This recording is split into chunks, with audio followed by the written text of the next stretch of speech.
The way how I'm in the camera, it's okay? Yep. Hi, everyone. Thank you for joining us. We'll be starting in just a few minutes.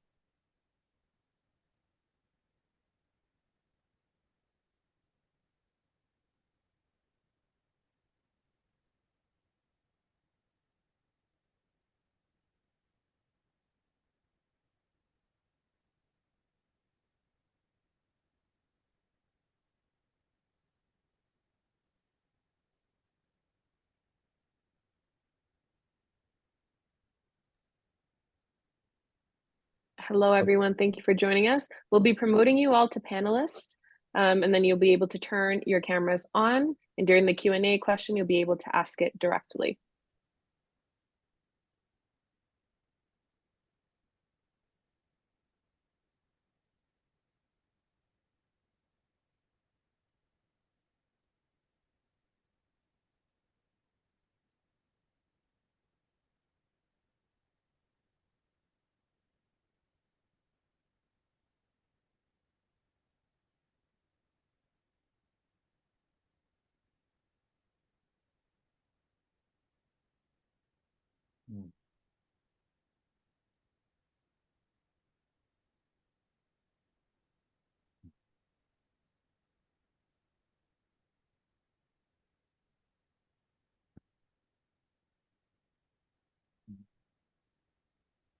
Thank you, everyone, for joining us. We'll be starting in just a few minutes.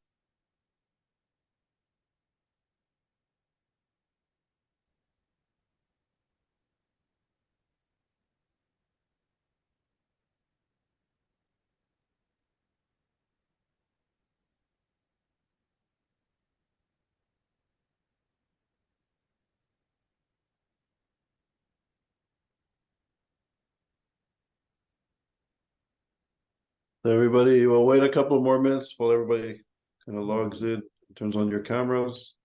It's nice to see familiar faces. Thanks for being here.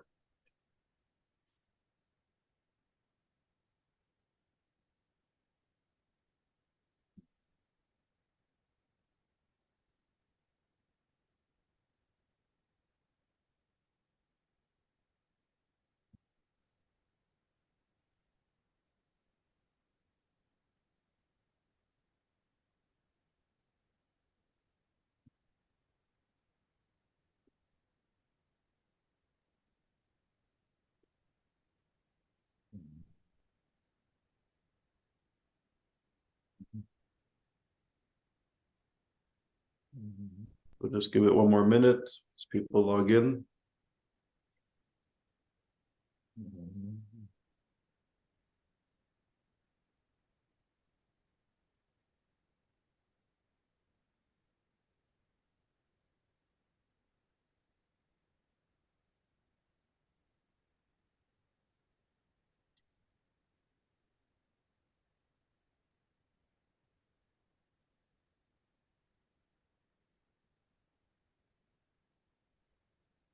Is everybody else going? Okay, so welcome everybody. I know people are still logging in, but I think we should start. So I see a lot of old friends and familiar faces and a few new faces. So welcome. I'm Charles Small. I'm the director of ISGAP, and it's wonderful that everybody's coming here. There's obviously a need to be debriefed by leading people, and I think ISGAP is trying to provide a service to the community to kind of get updates on what's going on in a very difficult time as the unity government of Israel, and as we all know, we're in a state of war, and it's a serious moment, and we know the issues at hand. So welcome, and obviously today we're very honored to have Natan Sharansky, who has taken the time out of this chaotic moment to be with us. And Natan, thank you for being with us. Natan is the chair of ISGAP, which we're very fortunate to have him as the chair. And as many of you know, Natan is a leading human rights activist, was a leader of the Soviet Refusnik movement, the Jewish movement in the former Soviet Union, and stood up to tyranny decades ago, and he continues, I guess, unfortunately, to stand up to tyrannical social movements in our time. And today, Natan will be speaking about friends and foes or enemies during this time. And Natan, the floor is yours and thank you so much for being here. Thank you, Charles, and welcome everybody. I didn't prepare any systematic speech. I'll make a number of comments on the station. They'll be happy to, I'll be ready to answer your questions, whatever they are. First of all, about the station, of course, it's very difficult, emotionally difficult in every other meaning days we go through.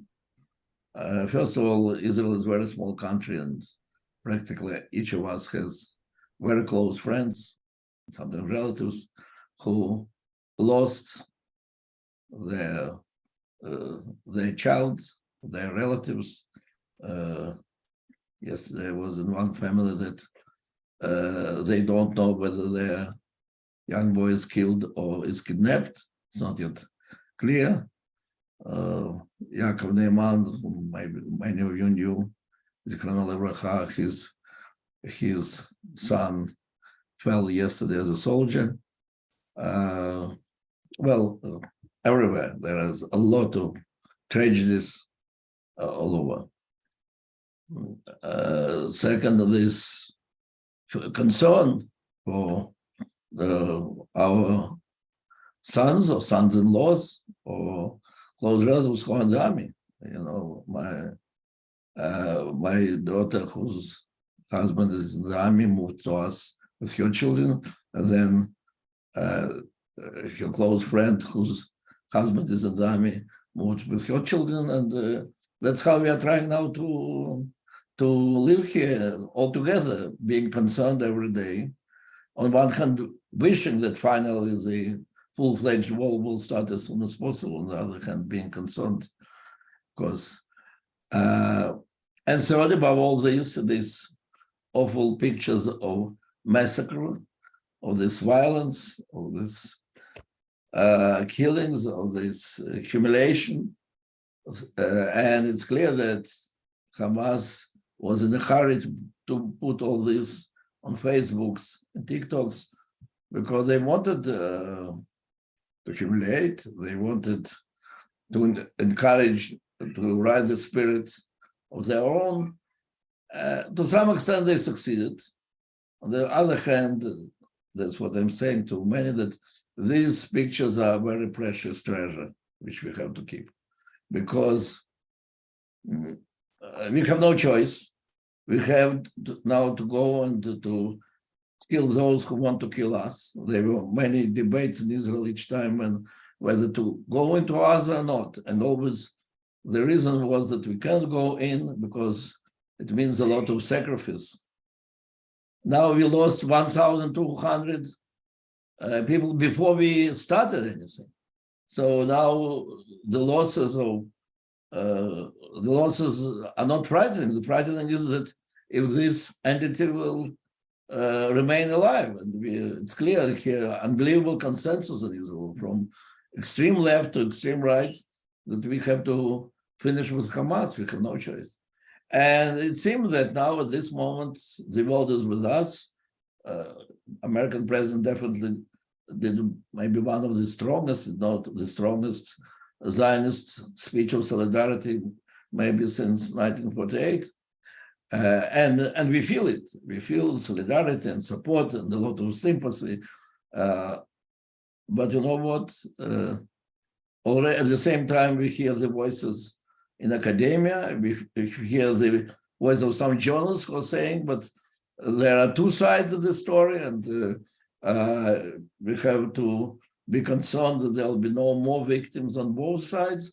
What it practically means, it means that very soon, when we'll be fighting in Gaza, and already even before we enter Gaza, there will be a lot of civilian victims. Look, we will do everything as we always do, that to warn civilians to be as far as possible from the centers of Hamas, which will be attacking.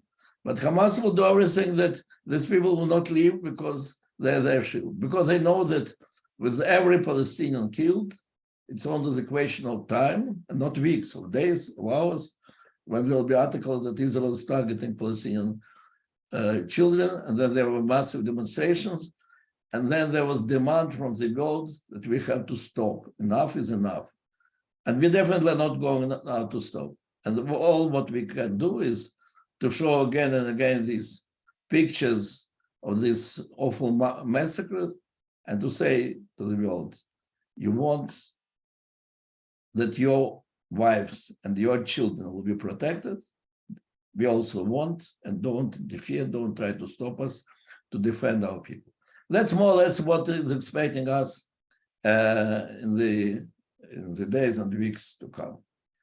Now, coming back to what's happening in some universities, just now I saw that Hebrew University published a statement condemning their colleagues in Harvard and Stanford.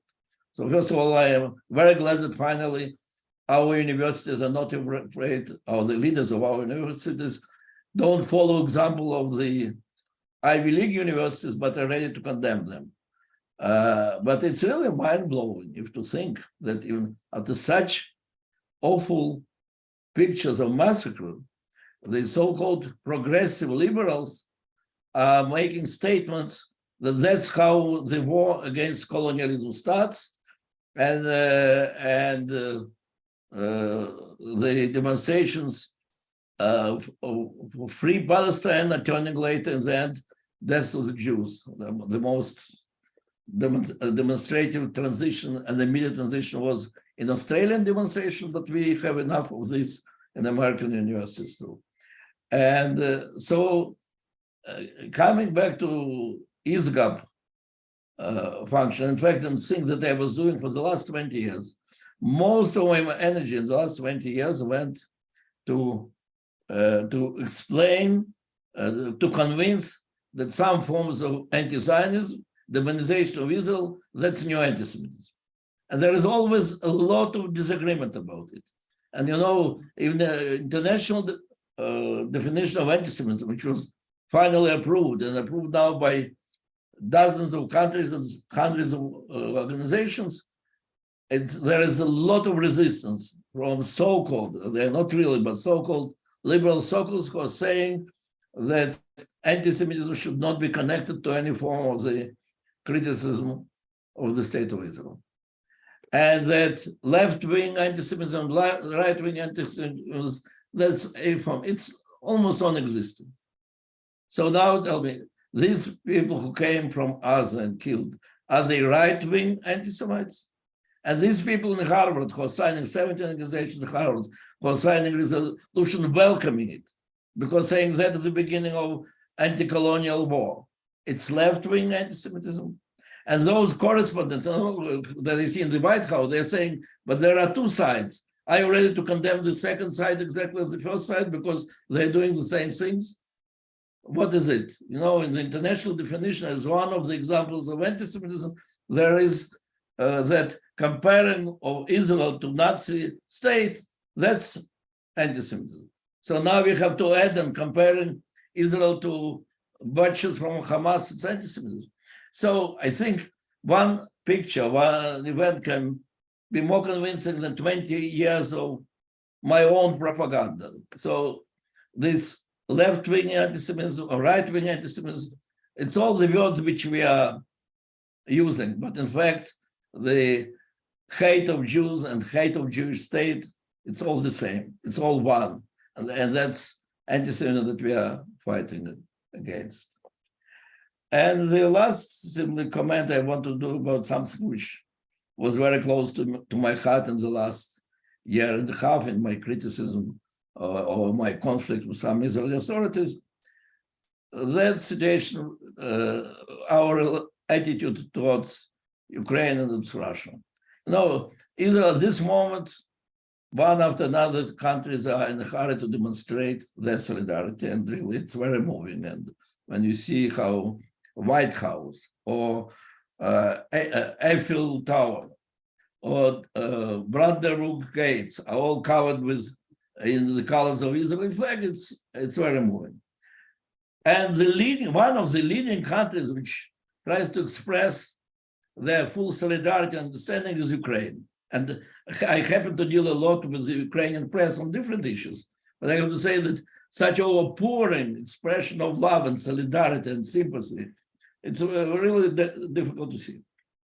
And at the same time, Russia, and it irritates many people in Israel, many leaders in Israel, Russia is trying to be very careful, neutral, and at the same time, not to forget about their friendship with Hamas and their close relations. And of course, Iran is their main ally, and here it's also obviously demonstratively connected. And there are many rumors about cooperation. I don't know exact proof, direct proof of cooperation in these military developments. But without it, the so-called neutralism of Russia with a lot of sympathy to Hamas, it's enough to infuriate everybody in Israel and our leaders, what kind of neutrality could be.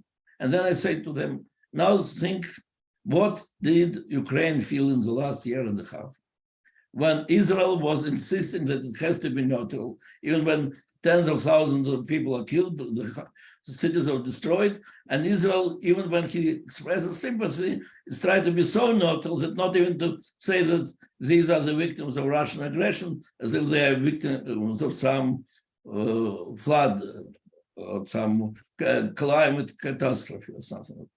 So I think that's the moment of moral clarity. It must be clear, and our leaders have to be very clear that there are our allies, the free world, at least those parts of the free world who feel full solidarity with what we are going through, and Ukraine is among them, and there are our enemies. And Hamas is our enemy, and Iran, who in fact is the one who does all this, is our enemy, and Russia, who is supporting Iran and demonstrating their friendship to Hamas. So there should be no neutrality in this question. Well, that's more or less remarks. Of course, I can speak about many other aspects, but I think it will be better if you'll ask me questions, and I'm really open to speak. Okay. Natan, thank you very much. Yeah. So I have a quick question for you. So we see what Hamas did in southern Israel, and I was with Malcolm Holine last night on a call, and he was saying how even the Nazis tried to hide the final solution, and these people are actually advertising what they're doing to attract more support. And we're doing a lot of work on looking at anti-Semitism in academia, and I wonder if the demonization of Israel and Zionism and Jewish people in academia wasn't so strong, do you think that the capacity for Iran and for Hamas and Hezbollah to do what they're doing on the ground in the kinetic warfare would be so effective? Because in a sense, if the intellectuals have been silent and even complicit for decades in demonizing Israel among intellectuals and in the media of record, what impact has this had on this pogrom? I wouldn't say that Hamas did what they did in order to get sympathy of the students from Harvard. No, it's I think it's the wrong connection. But jihadists. But no doubt they knew. First of all, they knew that will make them stronger and more confident, that their allies will be more confident and will support them more willingly.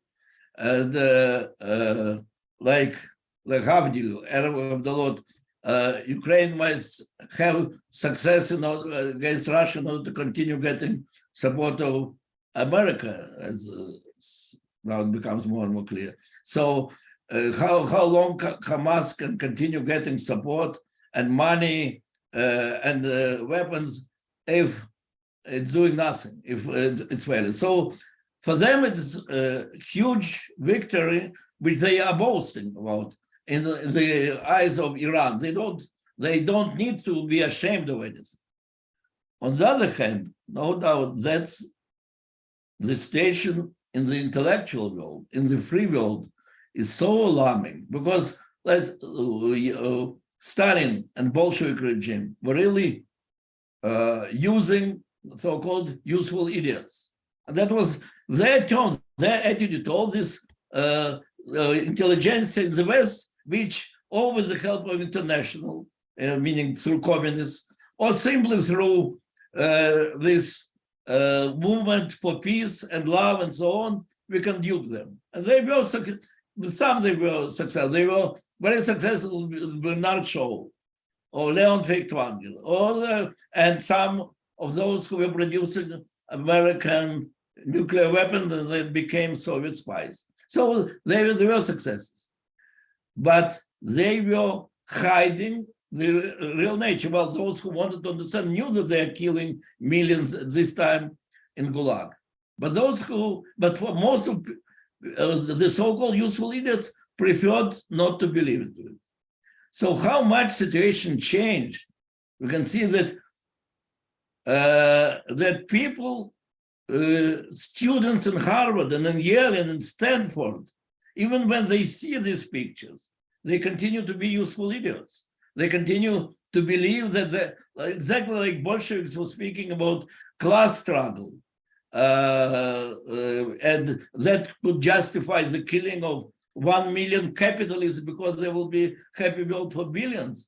They're speaking about anti-colonial struggle, and that can justify killing of and raping of 1,000 Jewish women. It can be justified because as a result, the new anti-colonial world is emerging where the women will be equal, the blacks will be equal. No. So that, I don't know, all the world became really much more stupid and you don't have to play with this. Or simply the world of internet helps to bring everybody in such a corner that they will not see anything what's happening in the world in any way. But that really is alarming factor about the free world, not about the Hamas. With Hamas, really, it's enemy that we have fight and we have to kill and we have to destroy this rule of Hamas, and other cannot exist under the rule of Hamas. We cannot permit ourselves because then we cannot exist. But that's, in fact, that's easier question. In spite of what happened, we know that we are strong enough to do it with victims, with but the much more difficult question is how to save the free world from this unbelievable, it's already not what we're speaking about moral clarity. And when I'm speaking about fight against Soviet Union, when we're discussing with our partners in struggle for Soviet Jewry, with the dissident movement, when we're speaking with the Western leaders, Reagan and others, we're speaking about moral clarity. Here, it's not even moral clarity, it's so primitive, so that these leading intellectuals who speak about humanity, and they're looking at these pictures of that girls are raped and then killed, and children are killed and their heads are cut. And they sign petitions that is the beginning of anti-colonial struggle. That's the world we all have to be concerned about. What about whom these universities, American universities, are teaching, for what they're preparing them? Okay, it was a long answer, yeah? No, it's important, thank you. I would like to ask Barbara Wynn to ask a question, and just before, Barbara, you ask your question, just for the record, I was with Barbara at St. Anthony's College in Oxford for an African Studies conference. And we brought about 10 professors from ISGAP to participate in the Rhodes Professor of Race Relations was doing a major international conference on racism and nationalism and colonialism in Africa. And the professor invited us. He was the first Black African professor, Rhodes Professor of Race Relations in Oxford. And he invited us because he's also very concerned about anti-Semitism. And there were 110 professors from all over the world, mainly throughout Africa and the United States and Europe. And we came with eminent professors, the professor from Morehouse College, Harold Bennett, the Martin Luther King Professor of Philosophy and Theology, a professorship actually that was chaired by Martin Luther King when he was at Morehouse College. Yossi Shane came. We had an eminent group of professors. And when we arrived, the entire conference was stopped. And we had African-American scholars from Fisk, from Morehouse, Ansel Brown, Carlton Long, Avraham Nagusa, professor of philosophy from Sussex University, and later a Knesset member, originally from Ethiopia. And the entire conference was stopped, and we were banned from presenting our papers because we were apartheid-supporting fascist Zionists. And my friend, the professor of Rhodes Professor of Race Relations, was attacked for accepting Zionist money to corrupt African studies, which of course he never received money from Israel or from Jews. But it was horrendous. And there was one professor who stood up and supported us out of a group of about 110 professors. And it was astounding, very disturbing, but this was the environment that we face on campus. It's just one example. I can speak for 3 hours on other examples, but Barbara was there on the front line, and it's nice to see you, Barbara, so please, the floor is yours. Sorry, you're muted. You're good now, I think. Okay, good. So just to add a glimmer of hope, there's been a call to Harvard and to University of Pennsylvania alum to stop funding the universities that are attacking Israel, especially at this time. So that is the only glimmer of hope that I can offer. But what astounds me is the Christian response. My mentor, Sister Rose Thering, more than a quarter of a century ago, was complaining about what she called the de-Christianizing, making the Middle East Christian Rhine, and we have seen that has happened. Lebanon, which was a Christian Syria, all these countries no longer have Christians, or the Christians who live there no longer feel safe. So, and the response of the churches has been astounding to me, that the silence of the non-response, the silence of the churches vis-a-vis what is going on now. I have to tell you, I'm in Charleston, South Carolina now. Last night there was a rally. It was interfaith.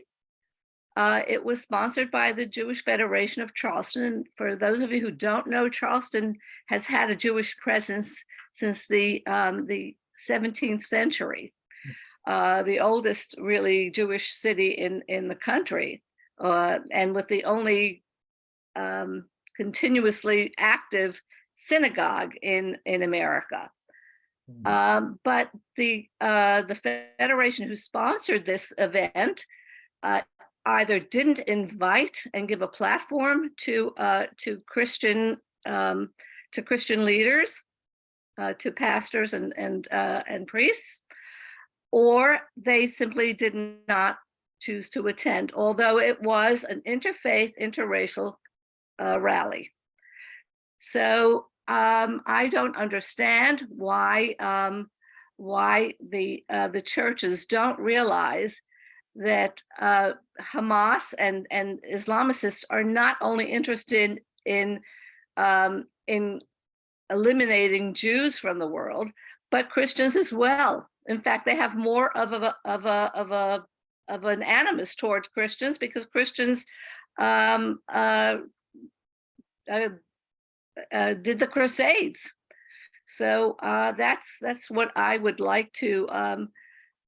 I would like to have an answer, if there is one, or to see if ISGAP can do more in engaging Christian clergy to its seminars. Yeah. Well, that's probably a question to Charles. I can only say that you're right about de-Christianizing the most sacred Christian places. For example, Bethlehem was overwhelmingly Christian city for 2,000 years. The Christians started fleeing from Bethlehem when it came under the control of Yasser Arafat. And now it's Christians are a small minority of the city. So yeah, that's phenomena all over. And we often, Israelis, somehow are criticized by our family, by liberal American Jews, why we are so close to evangelists who are in fact, as one told me, don't you understand that they have different plans for Jewish people? And I have to say the fact that evangelists now were so, many of them, I heard, overwhelmingly sympathetic to us and angry on what happened. And the Pope was speaking about the victims on both sides, that but we have to deal with friends who are ready to be our friends. So what can we do? Yeah. Thank you, Natan and Barbara. Charlie Rose, the floor is yours. I'm not the Charles Small, but I'm the Charlie Rose that's not from television. But let me ask you something that maybe is a little more sensitive. The Israel has been referred to by the Iranians as the small Satan, Yeah. and America as referred to as the big Satan. The anti-Semitism is not only centered around Israel, it's a global problem. And the Jewish community around the world is forgotten 9/11. The Jewish community has forgotten the attacks in Europe and the Charlie Hebdo situation. The human brain seems to forget what happens at some point, and over time it forgets what happened. And when one goes back to even the Holocaust, which my parents were survivors, what happened was that people never addressed Hitler until Hitler went on to the final solution in the 1940s. They never addressed it.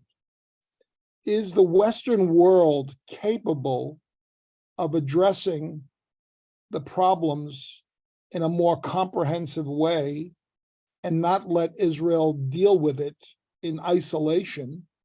Because Israel is going to face an existential threat if this metastasizes into a more broader conflict. And this could metastasize into a much broader conflict, not just with Hamas, but with Hezbollah and ultimately with Iran. And I'd like to, and the thing I'm worried about is that this is much more, the dots are connecting. The dots are connecting with not just Hamas, because Israel tried to treat Hamas as it could be managed. Hamas can never be managed. Iran can never be managed. The Islamic terrorism can never be managed. It's not a manageable process. It's evil. It's just evil. And what you said, Natan, which I really respect you for, is evil needs to be eliminated.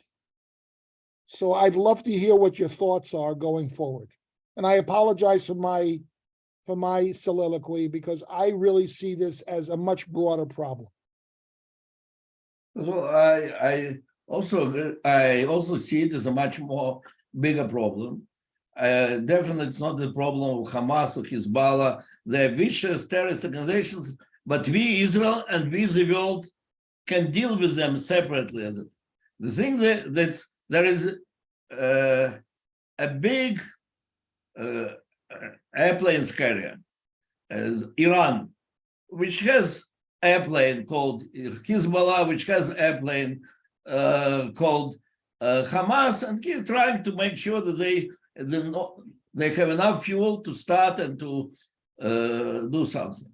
So for me, the real danger is cooperation between Iran and Russia.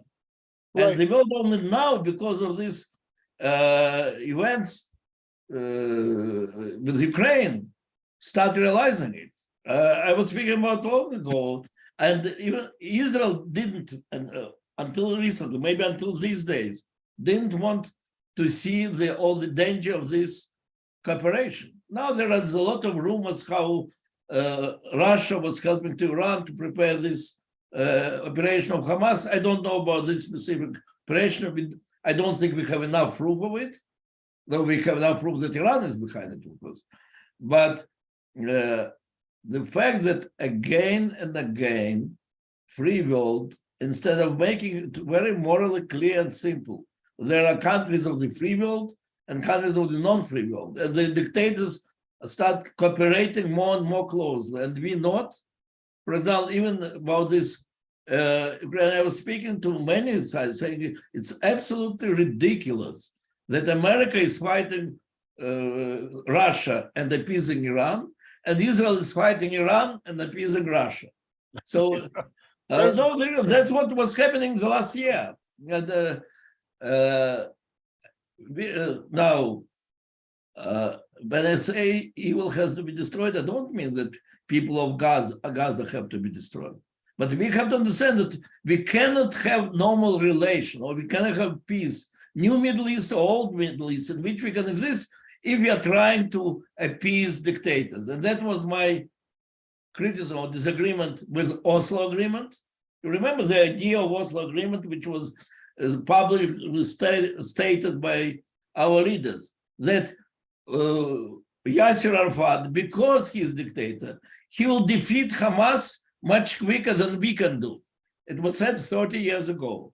And when I told them to Yossi Beilin that we have to be interested in encouraging civil institutions among Palestinians and not bringing a dictator who will destroy the civil institutions and so on and so on, Yossi Beilin told me, Natan, what you're speaking, it's very fine. It's good to dream about democracy, but it will take 30 years, and we're building peace in 3 years. It was said exactly 30 years ago. We believe that then Arafat will defeat Hamas, and then we will have a peace with him. So 30 years ago, and again and again, Israel and the West, all what we did was with a big support of the West. And sometimes even more, that Oslo was with the West. Then when we left Gaza, and I was warning Eric Sharon that we are helping to create the biggest terrorist launching pad in the Middle East, and the free world was absolutely for this. And then free world forced, before this, really, Condoleezza Rice and my dear friend George Bush demanded from us not to interfere, to have free elections, which are bringing Hamas to power. And I remember how I went to White House, and really I was very friendly then with them. And I told, tomorrow will be elections, and Hamas will come to power. At least don't call it free elections. It has nothing to do with free elections. We are helping to give legitimacy to the terrorists. And so we all the free world, was hoping that at some moment, if a terrorist Arafat or terrorist leaders of Hamas will become our partners. And that's our big weakness. And as a result, again, we see that in the end, the newly emerging dictatorship in Russia, it was at some moment there was hope for democracy. And Iran, which sees America as a big Satan, and Israel, small Satan, are uniting their efforts. And we are still not at this stage of moral clarity when we can say that they are our enemies, we have to fight them. Now, about Iran, I had and still have a big hope, because people of Iran don't like this fundamentalist dictatorship. And, we were speaking in 2007, that when we met with the democratic dissidents from all the world, we saying that the biggest democratic opposition is inside Iran.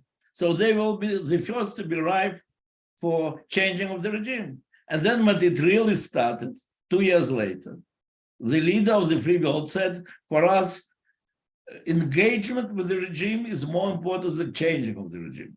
So here, is the root of the problem from my point. If we realize that again and again, we don't believe in the power of people to change their regime and live in freedom, and we are not ready to support them. We do believe in making deals with dictators. Okay, that's my lecture from the other topics. So there's a bunch of questions, but Natan, I just wanted to pick up on what you said, because I agree with you very strongly. So in light of what you just said, basically, so Iran is destroying, they want to destroy Israel. They've destroyed Gaza, they've destroyed Lebanon, they've destroyed Iraq, they've destroying Syria, Yemen, and they're oppressing their own people. So my question is, do you think that we should send our young men and women into Gaza, which I suspect Hamas wants Israel to do? Or do we continue to bomb them from afar, from the air? And isn't the real source of the problem the Iranian revolutionary regime that supports Hamas and Hezbollah, and the paymasters in Qatar that are funding? They have an American base, very important American base, and they're funding the universities, they're funding the PR companies, the media, and they're funding Hamas and the Muslim Brotherhood. So should the West finally unite and take the head of the snake and deal with it? This is my question. And could you imagine 6 months from now, 1 year from now, 18 months from now, if Iran actually had a nuclear weapon while this was going on? Look, we, Israel and the free world, we have immediate aims and strategic aims. No doubt that the change of regime in Iran had to be a strategic goal of the free world in the last 20 years. And I don't think that for this we had to send our armies. For this we had only to support unabashedly, openly Iranian opposition.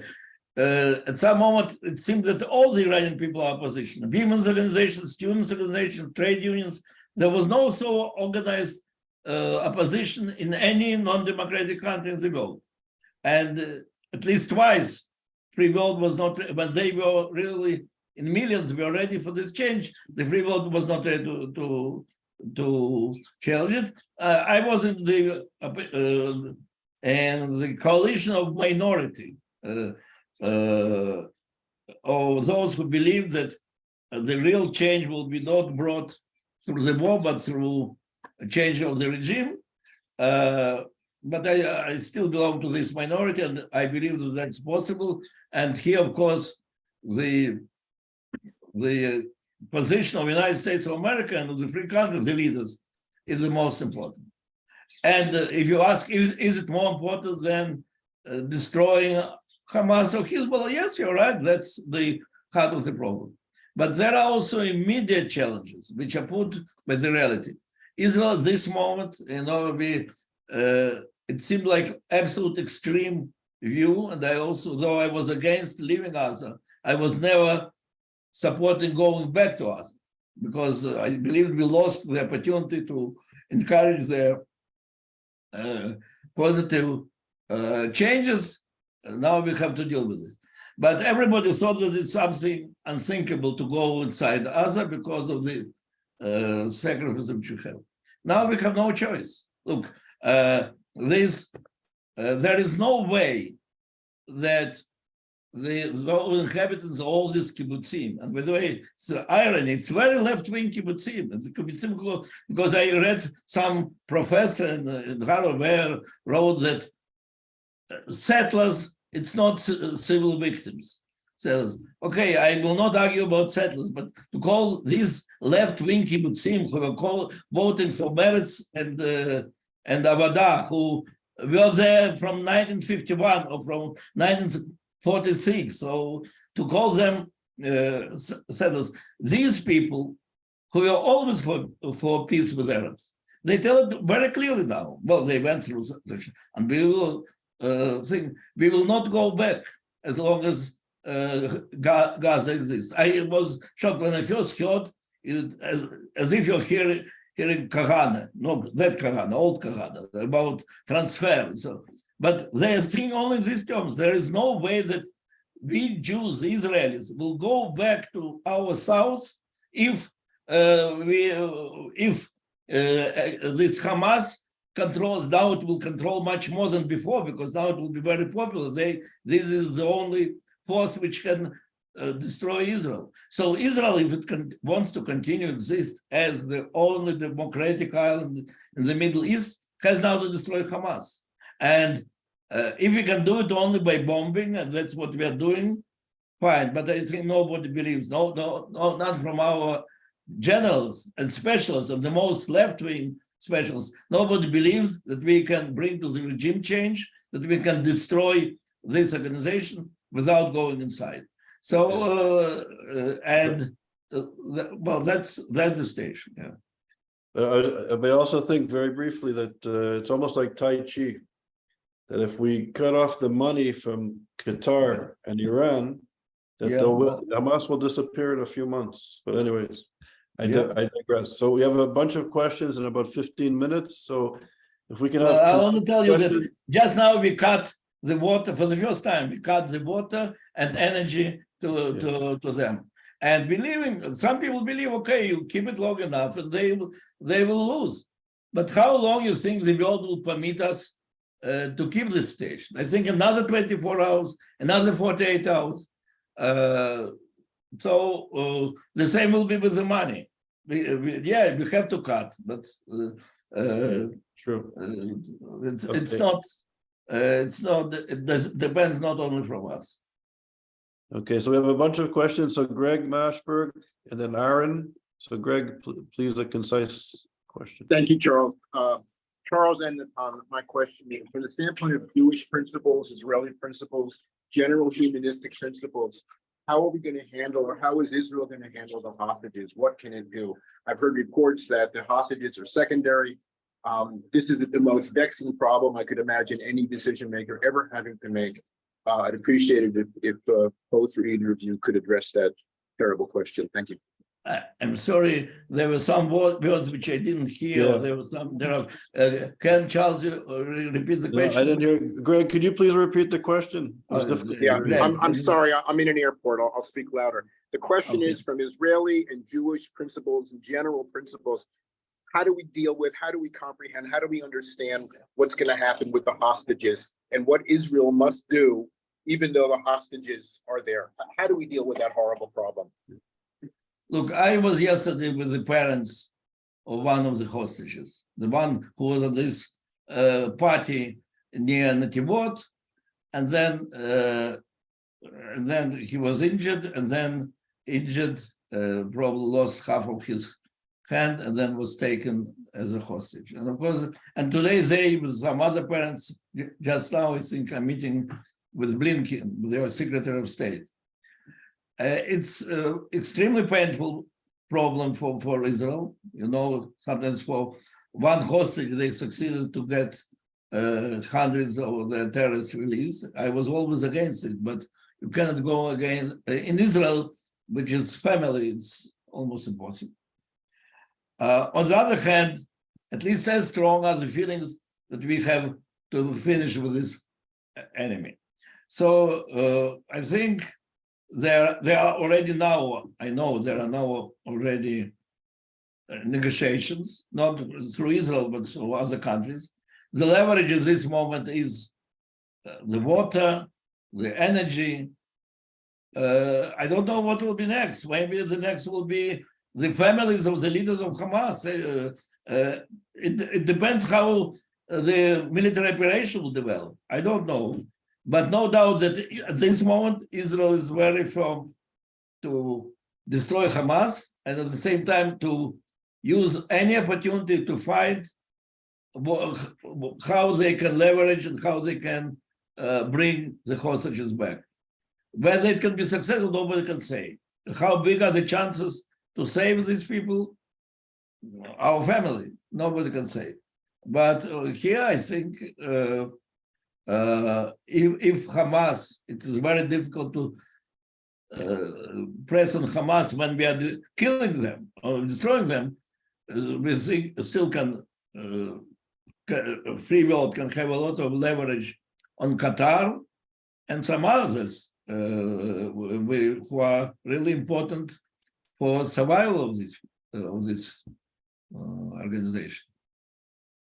Thank you, Natan. So we have 10 more minutes. Aaron, then Jeffrey and Bram. Yeah, I'd just like to make a quick comment to Barbara's comment. And Elie Wiesel, Barbara said, the opposite of love is not hate, it's indifference. And the number of indifference is 0.1%. And that was the number of righteous Gentiles from the nations during the Holocaust in occupied Europe that did something to preserve the lives of Jews. It was 30,000 out of 300 million people. So I think that that number, that percentage is probably still true today. I called the Jewish Federation in my area yesterday. I had dinner last night with the president of the Jewish Federation. And so we're trying to put together a combined Jewish Christian solidarity gathering next week.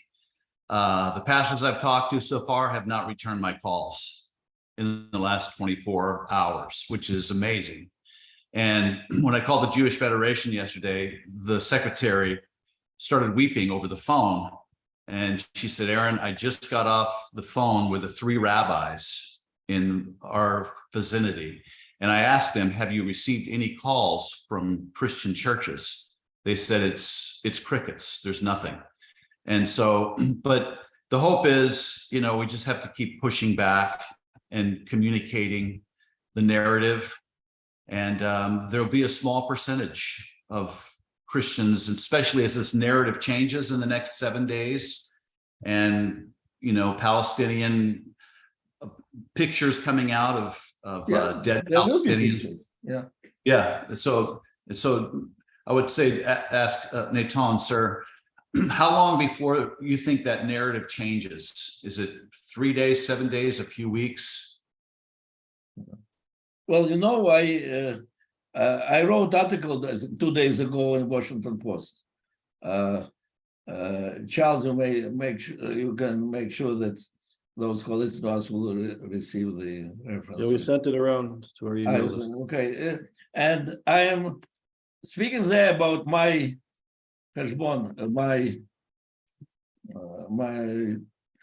relations with Human Rights Watch.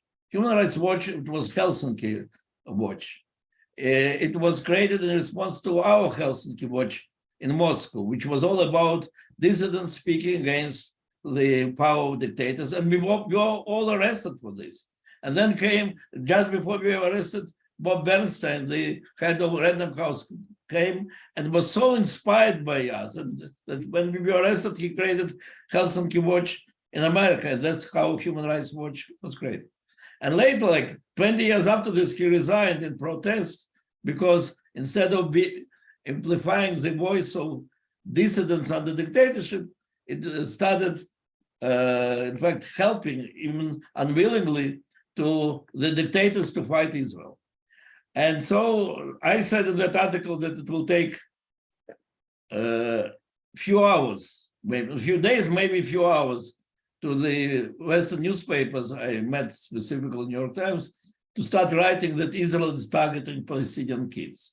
And immediately after this, there will be a report of Human Rights Watch that about our genocidal policy. And after this, there will be accusation of vote in the United Nations. So really, we have to learn to ignore it because it has nothing to deal with human rights, with morality, with right or wrong. It's such unbelievable support of different institutions in the free world to the most vicious dictatorships, or this case, even terrorist organization. So yeah, we have no choice. We have to be firm. We have to continue our policy, by the way, unprecedented. I also write in this article from first hand, as the one who was in the Security Cabinet discussing how we attack terrorists at the time of Second Intifada, and at the same time having excellent relations with Bush administration people and discussing with them how they are dealing in their fight with the terror. I can say that no country in the world is doing while fighting. The enemy is doing what we are doing to prevent, to save lives of the civilians of our enemies. Even today, when we are bombarding, after all what happened, we are sending special warning rocket, which is warning the capitals that in 10 minutes this house will be destroyed. Run away. We are using for this internet, all the telephones, which we are the restrictions which we have put on our airplanes. It's nobody put this. If you remember when sons of Hussein were killed. You first of all, you bombarded one cafe, killing dozens of people, and they were not there. Then you cinema, which they were not there, and another 20 citizens were killed, and then you killed them. And there was no criticism. It was clear that they're awful villains. They are awful villains. They raped, they killed, they have to be killed. Here we are taking such measures, but there will be thousands and thousands of Palestinian victims, no doubt, because Hamas will do everything that there will be these victims. They will not permit them to leave. They will not permit them not to be these fields. And so we have to be ready to fight Hamas when all the world will see these children of Palestinians killed in the houses where the leaders of Hamas are, and all the world will be condemning us. And we have to appeal to that 0.1% of those who are ready to keep this picture of moral character. To fight, we have no choice. Okay, thank you. So we have 3-4 minutes left. So what I would like to do is, Jeffrey and Bram, could you please ask very concise questions, and then we'll let Natan answer both of them together. So Jeffrey, a concise question, please. It wasn't a just question. I had some contributions on the points that were raised because I deal with directly the subject matter that was being asked. I mean, I can give that really quickly if you'd like, or I can give somebody else a chance to ask a question. I'll give you 40 seconds. Okay. Sorry. So like this administration is not a homogenized bloc. There are parts of this administration that indeed are in it for Israel. That's the Secretary of Defense, Lloyd Austin. That's the current Joint Chiefs of Staff, Brown. To a lesser degree, Blinken. You have Obama retreads in this administration that very much are involved in rescuing the JCPOA deal, otherwise known as the Iran deal, because of the backdoor like kickbacks that are coming back for them. That's William Burr. That's Jake Sullivan. I just got done having a conversation 2 weeks ago with the head of UKK. That's the largest, longest, and oldest running Ukrainian freedom movement in America, about why Jake Sullivan was slow walking support to Ukraine. And the reason is the same reason why this administration is taking half-step approaches towards helping Israel. And that's because Jake Sullivan and the other Obama retreads want to save the JCPOA Iran deal. That's why that's happening. As far as the links between radical leftists and Islam, that's been around. There's historical underpinnings to that via the Soviet Union and its active measure campaign throughout what sometimes was called the periphery and Islamicists. You are seeing that. My colleague has done link analysis between leftists and Islamicists for members of Bibi's government. I'm more than willing to share that with people, and so is he. As far as making like academia, I mean, very true. It's very much leftist only clubs. Soviet active measures disproportionately targeted on that. Me and my colleagues have been trying to liberate academia for 20 years. That includes Staff Sergeant Belavia and the former head of the National Counterintelligence Executive reported directly to the DCI. Finally, as to, let's see, one of the more pertinent things, the idea of how to, striking the source of a lot of this problem. As many people rightly pointed out, Putin's criminalized counterintelligence state, the Chinese Communist Party, the Mullah regime are all have their hands all over this.